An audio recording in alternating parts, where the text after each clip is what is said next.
Hallelujah! ನಮ್ಮ ಕರ್ತನಾದ ಯೇಸುಕ್ರಿಸ್ತನ ನಾಮದಲ್ಲಿ ನಿಮ್ಮೆಲ್ಲರಿಗೂ ಶುಭಗಳು. ಮತ್ತೊಂದು ಸಾರಿ ಈ ವರ್ಷದ ಅಂತ್ಯಕ್ಕೆ ಬಂದಿದ್ದೇವೆ. ಅಂದರೆ ಈ ವರ್ಷದ ಕೊನೆಯ ದಿನಕ್ಕೆ ಬಂದಿದ್ದೇವೆ.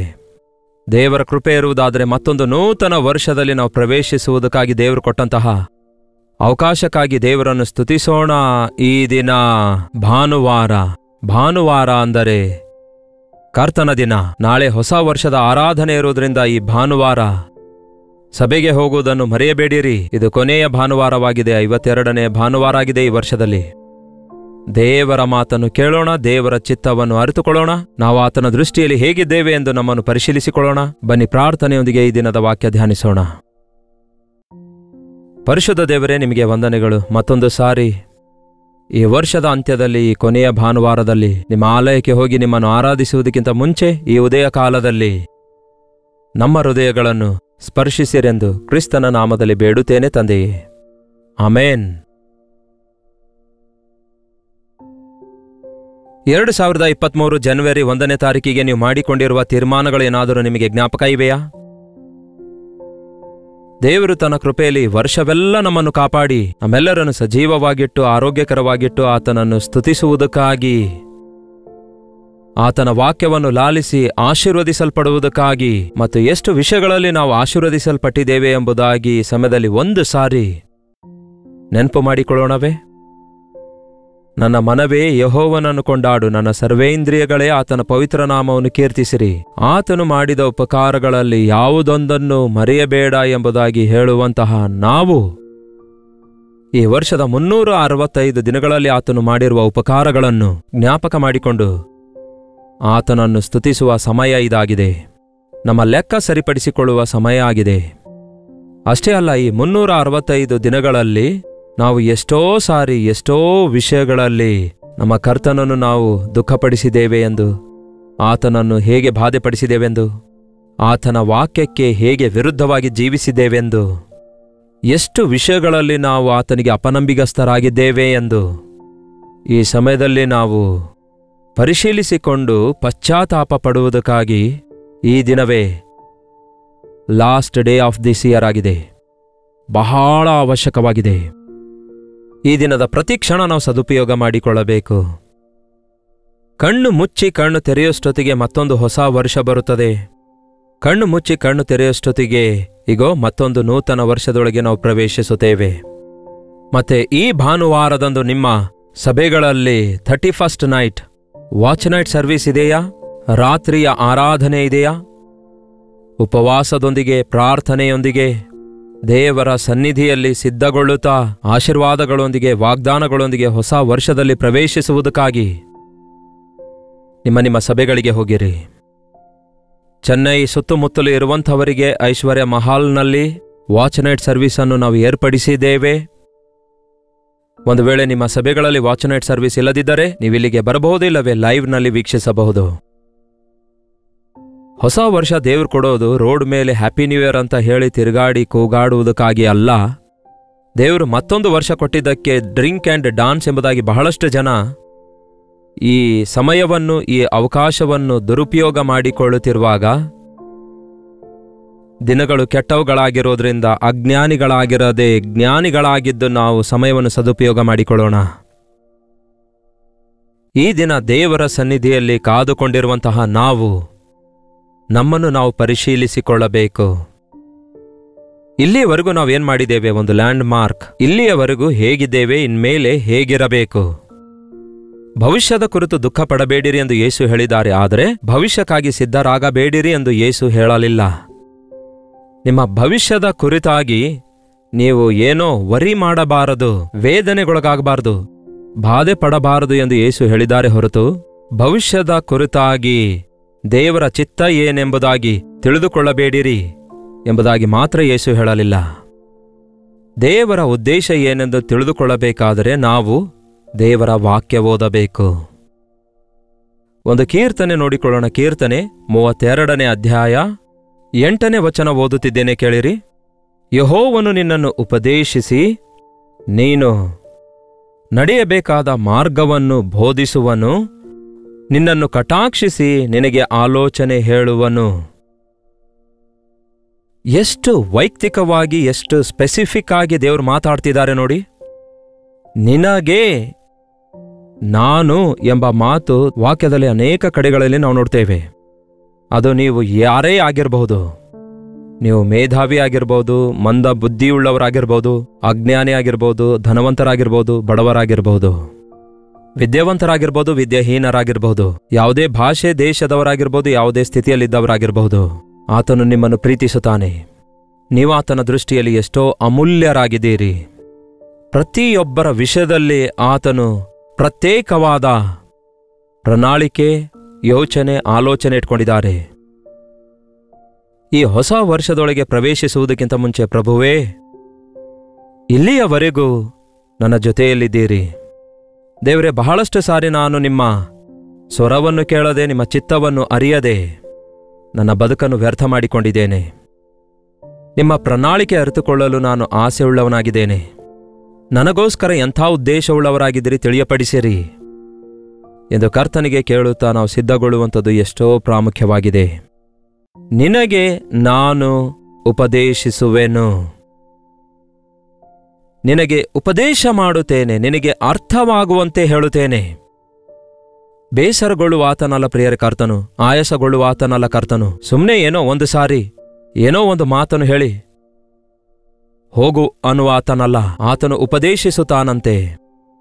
ಉಪದೇಶಿಸುವುದು ಅಂದರೆ ನಮಗೆ ಅರ್ಥ ಆಗುವ ರೀತಿಯಲ್ಲಿ ನಮಗೆ ಆತನು ವಿವರಿಸುತ್ತಾನಂತೆ, ಕಲಿಸುತ್ತಾರಂತೆ. ಆಗು ಹೋಗುವಿಕೆಗಳೇನು, ಮಾಡಿದ್ರೆ ಯಾವ ಮೇಲುಂಟಾಗುತ್ತೆ, ಮಾಡದಿದ್ರೆ ನಷ್ಟ ಏನಾಗುತ್ತೆ, ಹೇಗೆ ನಾವಿರಬೇಕು, ಹೇಗೆ ನಾವಿರಬಾರದು ಎಂದು ಕಲಿಸುತ್ತಾರೆ. ಬಹಳಷ್ಟು ಸಾರಿ ನಾವು ಮಕ್ಕಳಿಗೆ ಉಪದೇಶಿಸೋದಿಲ್ಲ. ನಾನು ಹೇಳಿದ್ರೂ ಮಕ್ಕಳು ಕೇಳಿಲ್ಲ ಅನ್ನುತ್ತಾರಷ್ಟೇ. ಏನು ಹೇಳ್ತಿದ್ದೇವೆ, ಏನು ಮಾಡಬೇಕೆಂದು ಹೇಳ್ತಿದ್ದೇವೆ, ಏನು ಮಾಡಬಾರದೆಂದು ಹೇಳ್ತಾ ಇಲ್ಲ. ಇಲ್ಲವೇ ಏನು ಮಾಡಬಾರದೆಂದು ಹೇಳ್ತಿದ್ದೇವೆ, ಏನು ಮಾಡಬೇಕೆಂದು ಹೇಳ್ತಾ ಇಲ್ಲ. ಯಾವಾಗಲೂ ಆ ಮೊಬೈಲ್ ಹಿಡ್ಕೊಂಡು ಕೂತ್ಕೊಳ್ಬೇಡಿ ಅಂತ ಹೇಳ್ತಾ ಇದ್ದೇವೆ, ಆದರೆ ನಿಖರವಾಗಿ ಇದು ಮಾಡನ್ನುತ್ತಿಲ್ಲ. ಅದರ ಬದಲಿಗೆ ಏನು ಮಾಡಿ ಎಂದು ಹೇಳ್ತಾ ಇದ್ದೇವಾ? ಬೈಬಲ್ ತಗೊಂಡು ಓದು ಅನ್ನುತ್ತಾ ಇದ್ದೇವಾ? ನನ್ನೊಂದಿಗೆ ಬಾ ಮಗನೇ ಅನ್ನುತ್ತಾ ಇದ್ದೇವಾ? ನನ್ನೊಂದಿಗೆ ಪ್ರಾರ್ಥನೆಯಲ್ಲಿ ಕೂತ್ಕೊ ಅನ್ನುತ್ತಿದ್ದೇವಾ? ಕರ್ತನು ನಾವು ಏನನ್ನು ಮಾಡಬೇಕು, ಏನನ್ನು ಮಾಡಬಾರದೆನ್ನುವುದನ್ನು ಕೂಡ ಹೇಳ್ತಾರೆ. ನಿನ್ನನ್ನು ಉಪದೇಶಿಸುತ್ತೇನೆ, ನೀನು ನಡೆಯಬೇಕಾದ ಮಾರ್ಗವನ್ನು ನಿನಗೆ ಬೋಧಿಸ್ತೇನೆ. ನೋಡಿ ಪ್ರಿಯರೇ, ಈ ಎಲೆಕ್ಟ್ರಾನಿಕ್ ಸ್ಮಾರ್ಟ್ ವಾಚ್ ಬಂದ ನಂತರ ನಾವು ನಡೆಯುವಾಗ ಎಷ್ಟೊಂದು ಹೆಜ್ಜೆ ಹಾಕ್ತಿದ್ದೇವೆ ಎನ್ನುವಂಥದ್ದು ಕೂಡ ಅದು ತೋರಿಸಿಕೊಡುತ್ತೆ.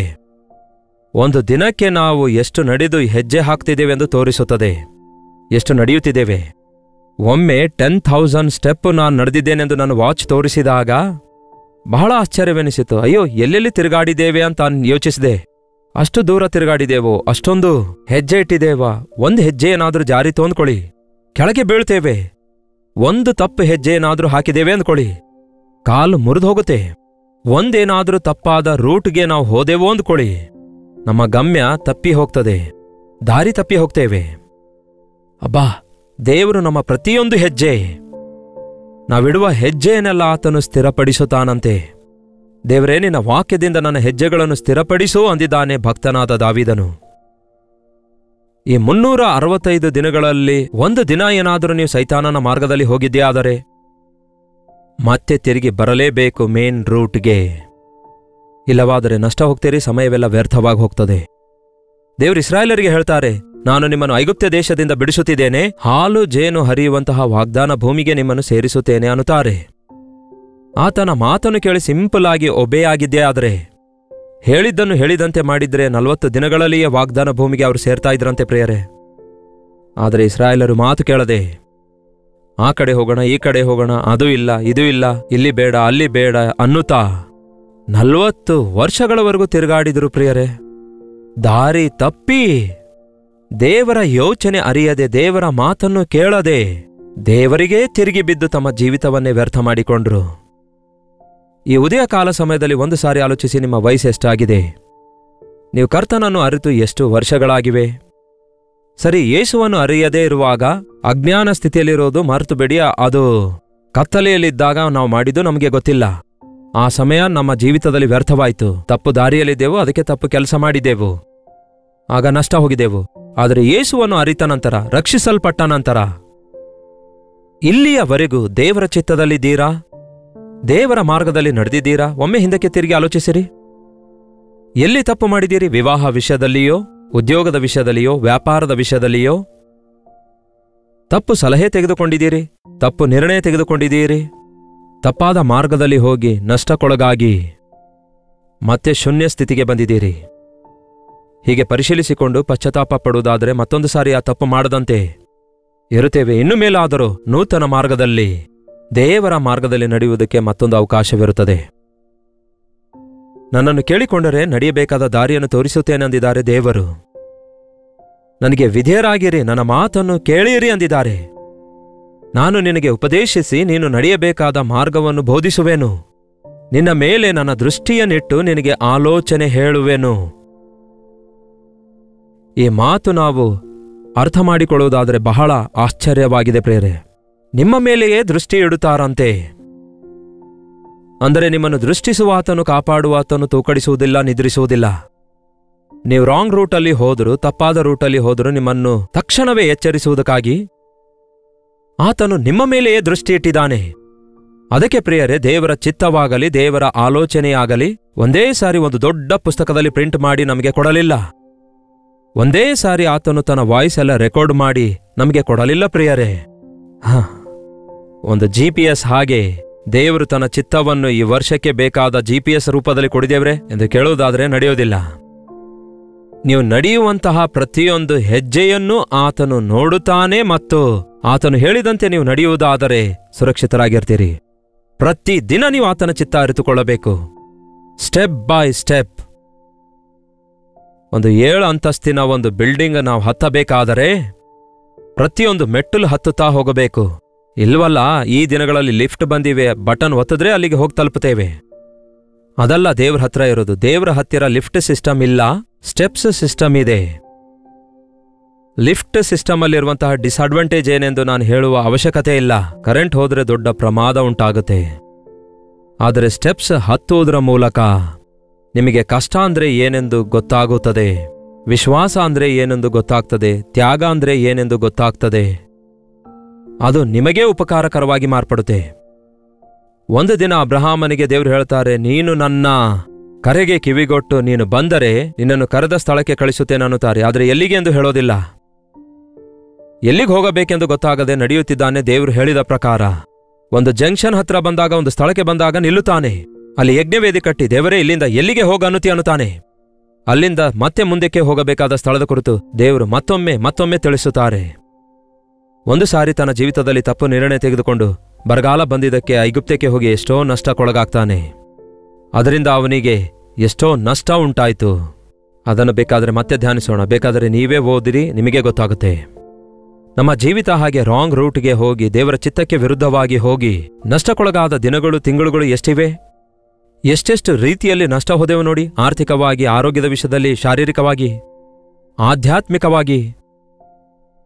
ಈ ಮುಂಬರುವಂತಹ ನಮ್ಮ ಮುಂದೆ ಇರುವ ಈ ಹೊಸ ವರ್ಷದಲ್ಲಿ ದೇವರ ಚಿತ್ತ ಅರಿತುಕೊಳ್ಳುವುದಕ್ಕಾಗಿ ಈ ಪ್ರಸ್ತುತ ವರ್ಷದಲ್ಲಿ ನಾವು ನಡೆದಂತಹ ರೀತಿಯನ್ನು ನಾವು ಸರಿಪಡಿಸಿಕೊಂಡು ಇಲ್ಲವೇ ತಿದ್ದುಕೊಳ್ಳುವುದಾದರೆ ನಮ್ಮ ತಪ್ಪುಗಳಿಂದ ನಾವು ಎಷ್ಟೋ ವಿಷಯಗಳನ್ನು ಕಲಿತುಕೊಳ್ಳುತ್ತೇವೆ. ನಾವು ಮಾಡಿದ ತಪ್ಪುಗಳನ್ನು ನಮ್ಮ ಸ್ಟೆಪ್ಪಿಂಗ್ ಸ್ಟೂಲ್ಸ್ಗಳನ್ನಾಗಿ ಮಾಡಿಕೊಳ್ಳೋದಾದರೆ ಅವುಗಳನ್ನು ಸ್ವಾಧೀನ ಮಾಡಿಕೊಳ್ತೇವೆ. ಈ ದಿನ ದೇವರು ತನ್ನ ನಿಮಗೆ ಕೇಳಿಸುವಂತೆ ಮಾಡಿ ಹೇಳ್ತಾರೆ, ನಾನು ನಿನ್ನನ್ನು ಉಪದೇಶಿಸಿ ನೀನು ನಡೆಯಬೇಕಾದ ಮಾರ್ಗವನ್ನು ಬೋಧಿಸುವೇನು, ನಿನ್ನ ಮೇಲೆ ನನ್ನ ದೃಷ್ಟಿಯನ್ನಿಟ್ಟು ನಿನಗೆ ಆಲೋಚನೆ ಹೇಳುವೇನು ಅನ್ನುತ್ತಾರೆ. I will advise you. ಯಾವತ್ತೇ ಆಗಲಿ ನಿನಗೆ ಆಲೋಚನೆ ಬೇಕಾದಾಗ, ಯಾವತ್ತೇ ಆಗಲಿ ನೀವು ಕೂಗಿಕೊಂಡು ನನಗೇನ್ ಮಾಡನ್ನುತ್ತೀರಿ ದೇವರೇ ಅಂದಾಗ, ಎಲ್ಲಿಗೆ ಹೋಗನ್ನುತ್ತೀರಿ ದೇವರೇ, ಏನ್ ಮಾಡನ್ನುತ್ತೀರಿ ದೇವರೇ ಅಂದಾಗ, ಇಗೋ ನಿನ್ನ ಸಂಗಡ ಇದ್ದೇನೆ, ನನ್ನ ಕಣ್ದೃಷ್ಟಿ ನಿನ್ನ ಮೇಲೆ ಇದೆ ಎಂದು ಹೇಳಿ ನಮ್ಮನ್ನು ನಡೆಸುವಂತಹ ಕರ್ತನು ನಮ್ಮೊಂದಿಗಿದ್ದಾರೆ. ಮೊದಲನೇದಾಗಿ ಈ 2023ನೇ ವರ್ಷದಲ್ಲಿ ಈ 365 ದಿನಗಳಲ್ಲಿ ಎಷ್ಟೊಂದು ನಾವು ದೇವರ ಉಪಕಾರಗಳನ್ನು ಹೊಂದಿದ್ದೇವೆ ಎಂದು ನೆನಪು ಮಾಡಿಕೊಳ್ಳೋಣ. ಎಷ್ಟು ವಿಷಯಗಳಲ್ಲಿ ದೇವರಿಗೆ ದುಃಖಪಡಿಸಿದ್ದೇವೆ ಎಂಬುದಾಗಿ ಜ್ಞಾಪಕ ಮಾಡಿಕೊಳ್ಳೋಣ. ಎಷ್ಟು ಸಾರಿ ನಾವು ದಾರಿ ತಪ್ಪಿ ನಷ್ಟಕ್ಕೆ ಒಳಗಾಗಿದ್ದೇವೆ ಎಂದು ನಮ್ಮನ್ನು ನಾವು ಪರಿಶೀಲಿಸಿಕೊಳ್ಳೋಣ. ಪಶ್ಚಾತ್ತಾಪಪಟ್ಟು ನಮ್ಮ ಹೃದಯಗಳನ್ನು ಸರಿಪಡಿಸಿಕೊಂಡು ಸಿದ್ಧಪಡಿಸಿಕೊಂಡವರಾಗಿ ಮತ್ತೊಂದು ಹೊಸ ವರ್ಷದಲ್ಲಿ ಪ್ರವೇಶಿಸುವುದಕ್ಕಾಗಿ ನಮ್ಮನ್ನು ನಾವು ದೇವರಿಗೆ ಒಪ್ಪಿಸಿಕೊಡೋಣ. ಪ್ರಾರ್ಥನೆ. ಪರಿಶುದ್ಧನೇ, ಪ್ರೀತಿಯುಳ್ಳ ತಂದೆಯೇ, ಮತ್ತೊಂದು ಸಾರಿ ಈ ಕೊನೆಯ ಭಾನುವಾರದಂದು ನಿಮ್ಮ ಸನ್ನಿಧಿಯಲ್ಲಿ ಈ ಅನುದಿನದ ಧ್ಯಾನ ವೀಕ್ಷಿಸುತ್ತಿರುವ ಪ್ರತಿಯೊಬ್ಬರನ್ನು ದರ್ಶಿಸಿರಿ ದೇವರೇ. ನಿಮ್ಮ ಕೃಪೆಯಲ್ಲಿ ನಮ್ಮನ್ನು ಕಾಯ್ದು ಕಾಪಾಡಿದಕ್ಕಾಗಿ ನಿಮಗೆ ವಂದನೆಗಳನ್ನು ಸಲ್ಲಿಸುತ್ತೇವೆ. ನಮ್ಮ ಮುಂದೆ ಇರುವ ಹೊಸ ವರ್ಷದಲ್ಲಿ ನಿಮ್ಮ ಚಿತ್ತ ಇರುತ್ತು ನಾವು ನಡೆಯುವ ಹಾಗೆ ನಿಮ್ಮ ಆಲೋಚನೆಗಳಿಗೋಸ್ಕರ, ನಿಮ್ಮ ಉಪದೇಶಗಳಿಗೋಸ್ಕರ, ನಿಮ್ಮ ಬೋಧನೆಗಾಗಿ ಕಾದಿರುವುದಕ್ಕೋಸ್ಕರ, ನಿಮ್ಮ ವಾಗ್ದಾನಗಳನ್ನು ಹೊಂದಿಕೊಳ್ಳುವುದಕ್ಕೋಸ್ಕರ ನಮ್ಮ ಪ್ರತಿಯೊಬ್ಬರಿಗೂ ಸಹಾಯ ಮಾಡಿರೆಂದು ಕ್ರಿಸ್ತನ ನಾಮದಲ್ಲಿ ಬೇಡುತ್ತೇವೆ ತಂದೆಯೇ, ಆಮೇನ್.